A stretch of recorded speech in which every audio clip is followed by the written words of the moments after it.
Et si, après un sujet récent dans Blow Up sur les chanteuses au cinéma, nous évoquions maintenant les chanteurs. Car des chanteurs au cinéma, il y en a. Au nord, en Finlande, dans La fille aux allumettes. Au sud, au Liban, dans Une chanson dans la tête. À l'est, en Chine, dans Adieu ma concubine. Ou à l'ouest, en Jamaïque, avec Jimmy Cliff, dans The Harder They Come. Des chanteurs d'opéra comme Stefano Dionisi en Farinelli dans Farinelli. Des chanteurs country comme David Carradine en Woody Guthrie dans En route pour la gloire. Des chanteurs de rap comme 50 Cent en Presque 50 Cent dans Réussir ou mourir. Ou encore des chanteurs de hard rock comme Tom Cruise alias Stacy Jacks dans Rock Forever. Bref, des chanteurs de fiction ou pas, il y en a beaucoup dans l'histoire du cinéma. De quoi, bien évidemment, faire un petit point sur la question.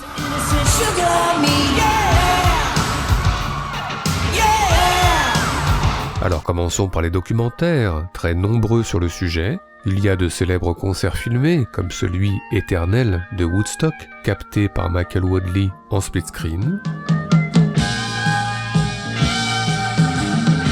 Il y a des documentaires sur des sessions d'enregistrement, non moins célèbres, comme celle de Sympathy for the Devil des Stones, filmée en travelling par Jean-Luc Godard dans 1+1. Et puis des docs sur des chanteurs un peu oubliés, comme Sixto Rodriguez dans Sugar Man. Des docs sur des groupes aussi, comme When You're Strange, qui revient sur le parcours des Doors. Ou des docs sur des courants plus larges, comme Buena Vista Social Club, qui revient sur la musique cubaine des années 40, portée notamment par Ibrahim Ferrer ou Compay Segundo.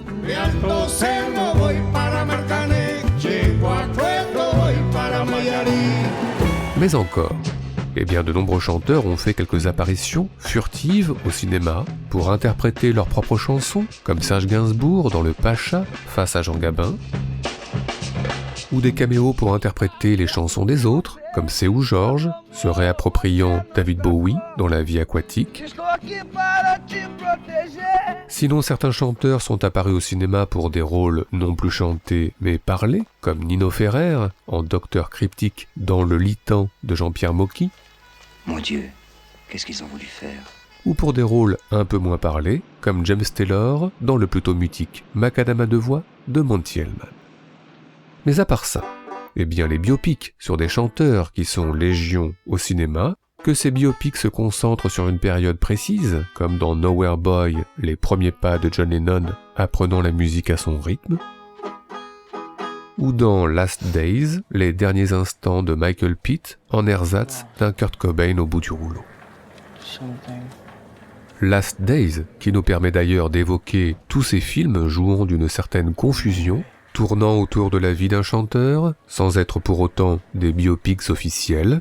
Difficile par exemple dans Velvet Goldmine de ne pas penser à Iggy Pop en découvrant le chanteur Kurt Wilde, incarné par Ewan McGregor. Difficile également lorsque l'on découvre Performance de Nicolas Roeg, de ne pas confondre Mick Jagger et le personnage qu'il incarne, une rockstar très fatiguée. Idem évidemment dans 8 Miles, fiction avec Eminem, aux allures de biopic sur la vie du rappeur.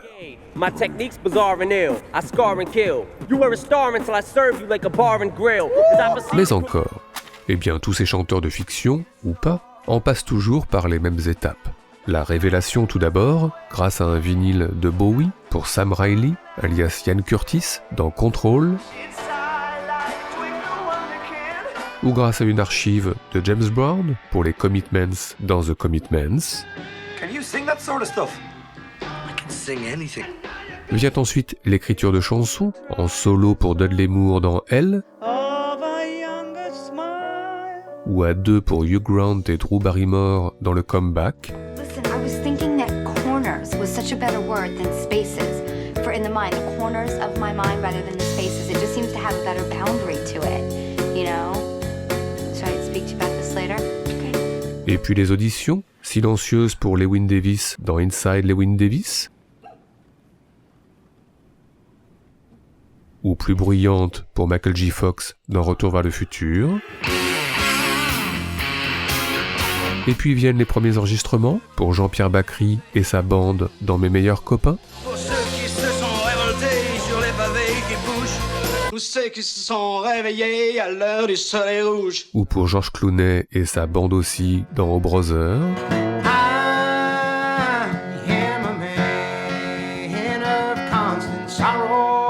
Et puis la montée dans les hit-parades et le début de la popularité pour John C. Reilly alias Dewey Cox dans Walk Hard. Et puis les tournées en bus dans la joie et la bonne humeur pour le groupe Stillwater dans Presque Célèbre. Et puis les répétitions de concerts, pas forcément facile pour Biff dans Phantom of the Paradise.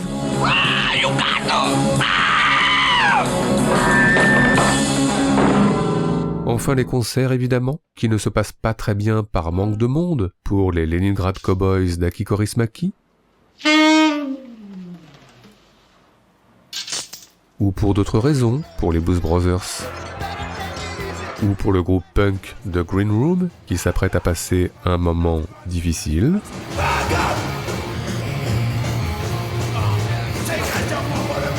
Mais heureusement, les concerts se passent la plupart du temps bien mieux. Par exemple pour Richard Anconina et Christophe Lambert, mais oui, dans Paroles et musique.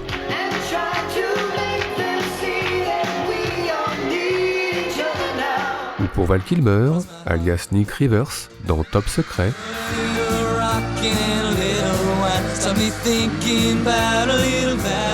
Une ferveur qui vire parfois au fanatisme et à l'anxiogène, ce que montre Peter Watkins dans Privilège, avec la complicité de Paul Jones.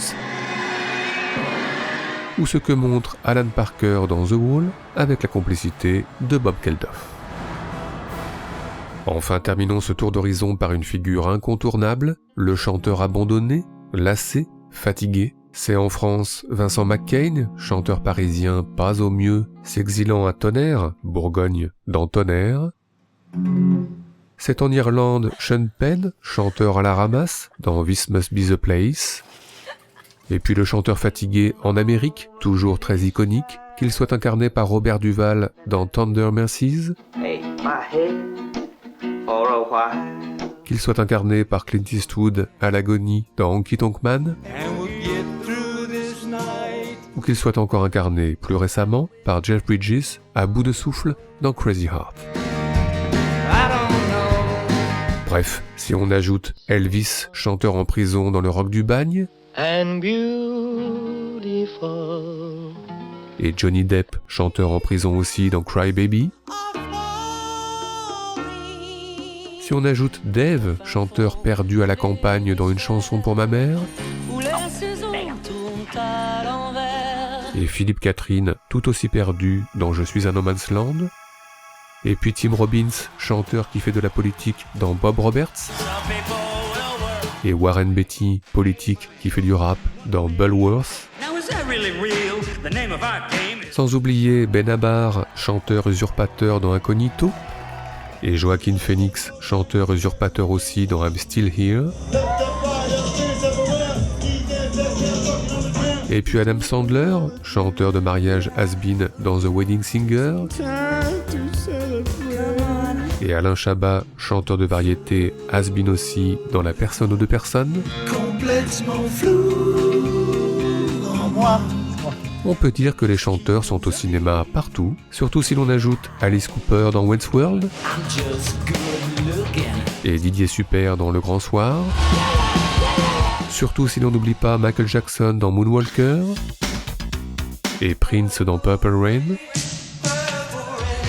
et puis Lou Reed, sans oublier Elton John et David Bowie, et puis Arnaud et Alain, Iggy et Tom, Bobby et Charles, et enfin le chanteur inconnu, le chanteur de jazz et le chanteur de Mexico.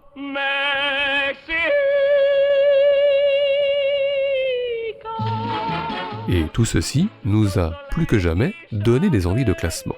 C'est donc parti, au perché, pour notre traditionnel top 5 subjectif, celui des meilleurs personnages de chanteurs dans l'histoire du cinéma, en tous les cas pour nous. Notre numéro 5, Great Balls of Fire de Jim McBride, biopic sur Jerry Lee Lewis, incarné par un Dennis Quaid survolté, avec un sommet, l'incandescente performance sur scène de Great Balls of Fire, tandis qu'un Chuck Berry plutôt impatient attend son tour dans les coulisses.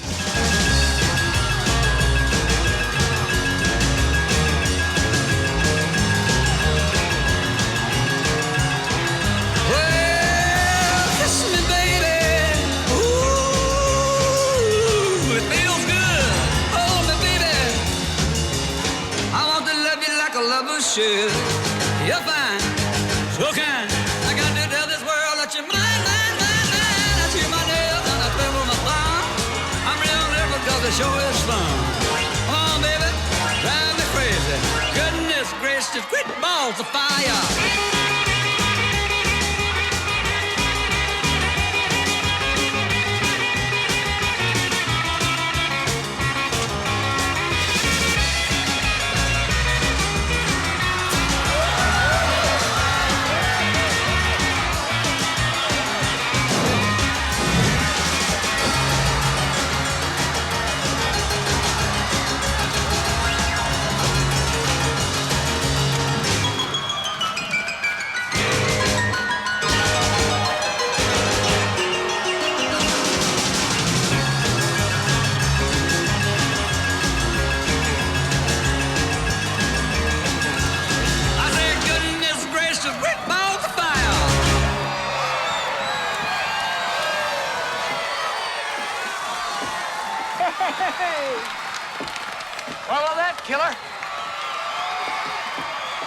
Notre numéro 4, Fame d'Alan Parker, célèbre film sur la Fiorello LaGuardia High School de New York, avec notamment pour le jeune chanteur Paul McCrane la gloire, à portée de main, si loin, si proche, synthétisé en un double mouvement contraire à Times Square que nous aimons tout particulièrement. Pensez d'ailleurs à faire prochainement un sujet sur Alan Parker dans Blow Up.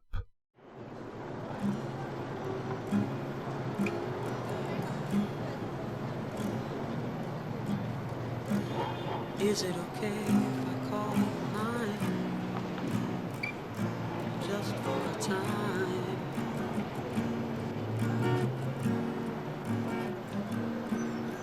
And I will be just fine if I know that you know that I'm wanting, needing your love.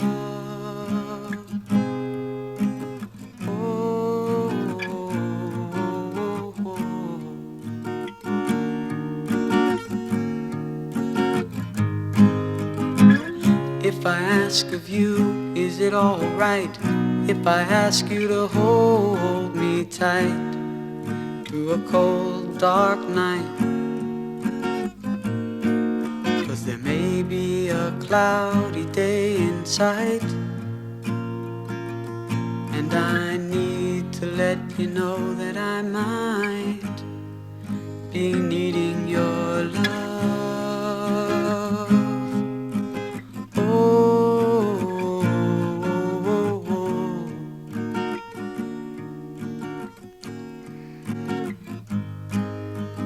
What I'm trying to say isn't really new. It's just the things that happen to me when I'm reminded of you.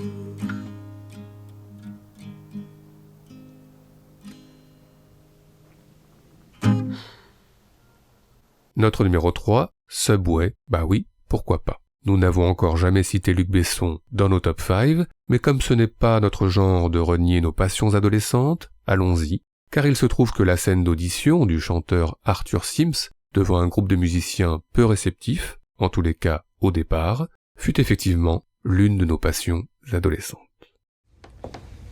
Messieurs, Paul, le chanteur.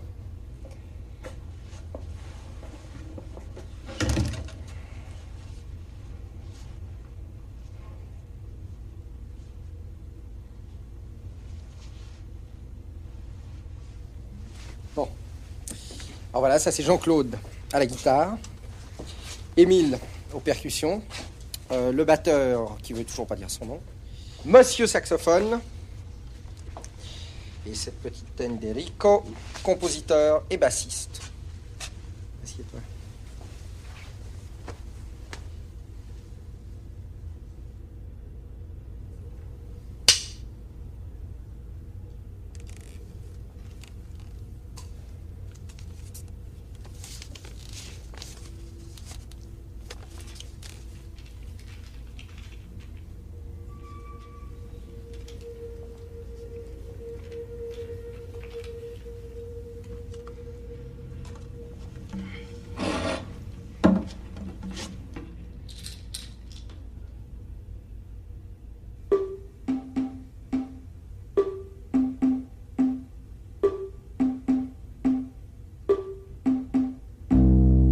How can I keep on smiling at their disguise when I know nothing good ever comes from lies? My heart is not a beginner, but still I can lose my temper. Yeah. How can we keep on watching that fucking TV? We're so bored, we don't even care what we see. Takes our strength away and never shows us the way. No. But I think I know the answer. It's only mystery, and I like it. It's only mystery, and I like it. It's only mystery, and I like it. It's only mystery. Notre numéro 2, Love and Mercy de Bill Pollard, biopic sur Brian Wilson, âme des Beach Boys, où l'on suit notamment le chanteur en pleine session d'enregistrement de l'album Pet Sounds, puis que l'on voit, quelques années plus tard, composer et donc décomposer, ce qui va devenir Good Vibrations, l'une des plus grandes chansons, soyons solennels, de l'histoire de la musique.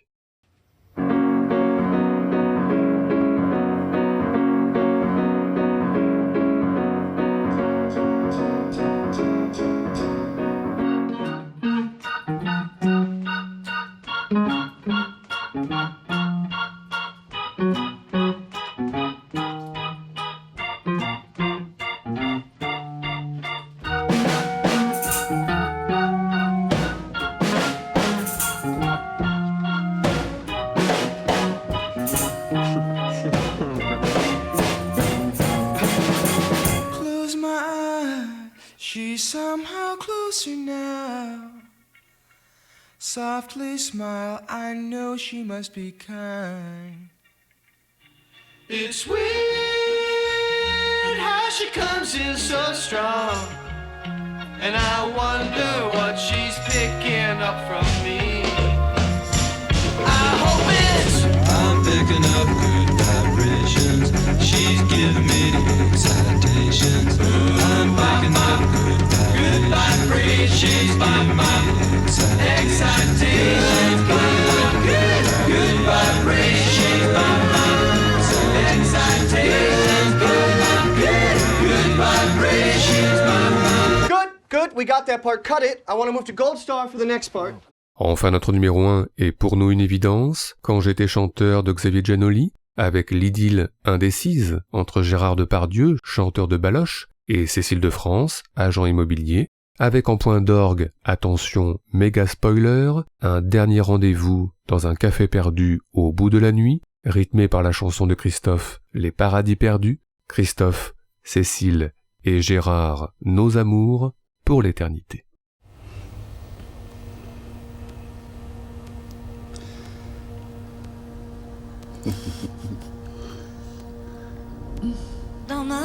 reste de soie rose. Je déambule morose. Le crépuscule est grandiose.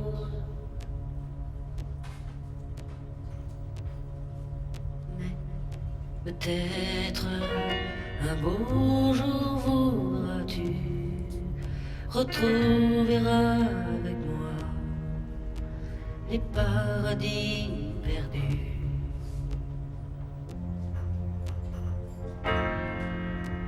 Tandis un peu maudit, un peu vieilli, dans ce luxe qui s'effondre. Te souviens-tu quand je chantais dans les caves de Londres, un peu noyé dans la fumée, ce rock sophistiqué. Toutes les nuits, tu restais là. Peut-être un beau jour voudras-tu retrouver avec moi les paradis perdus.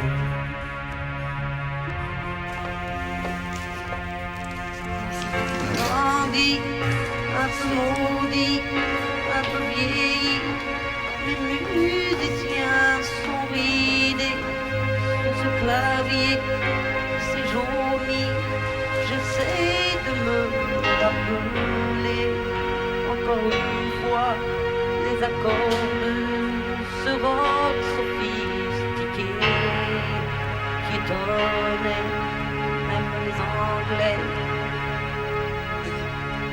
Peut-être un beau jour voudras-tu retrouver avec moi les paradis.